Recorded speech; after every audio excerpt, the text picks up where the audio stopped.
রাষ্ট্রের পুলিশ বাহিনী, নিরাপত্তা বাহিনী সবার হয়ে কাজ করবে।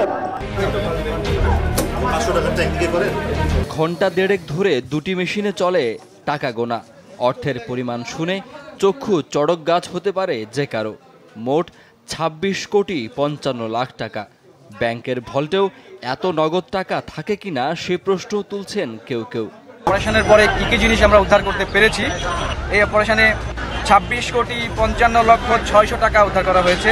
যত সময় যাচ্ছে সারা দেশে বিভিন্ন রাজনৈতিক দলের নেতা কর্মীদের বাড়িতে চিরুনি অভিযান চালাচ্ছে সেনাবাহিনী ও পুলিশ। তাই মুখোশের আড়ালে বেরিয়ে আসছে নেতা কর্মীদের আসল চেহারা। এবার সেনাবাহিনী ও পুলিশের অভিযানে এনসিপি নেত্রী তাসনিম জারার বাড়িতে মিলল 2 বস্তা এবং সিন্দুক ভর্তি টাকা। কিভাবে রাতারাতি এত কোটি টাকার মালিক হলেন সাদামাটা ও সরল মনের অধিকারী এনসিপি নেত্রী তাসনিম জারা? জানা গেল আসল কাহিনী।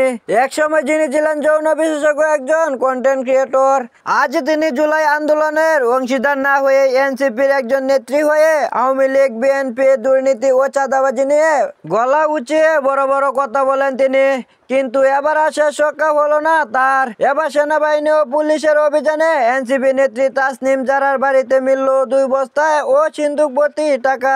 পুলিশের কাছ থেকে জানা গিয়েছে এনসিপি নেত্রী তাসনিম জারার বাড়িতে প্রায় ২৬ কোটি টাকার মতো পেয়েছেন তারা। কিভাবে এবং কোথা থেকে এত টাকা পেয়েছেন তারা সে বিষয়ে এখনো জানায়নি পুলিশ। এটা যে দুর্নীতি ও চাঁদাবাজির টাকা সেটা আর বুঝার বাকি রইল না সাধারণ জনগণের। বাসার ভেতর টাকার খনি অথচ নেই কোনো মানুষ।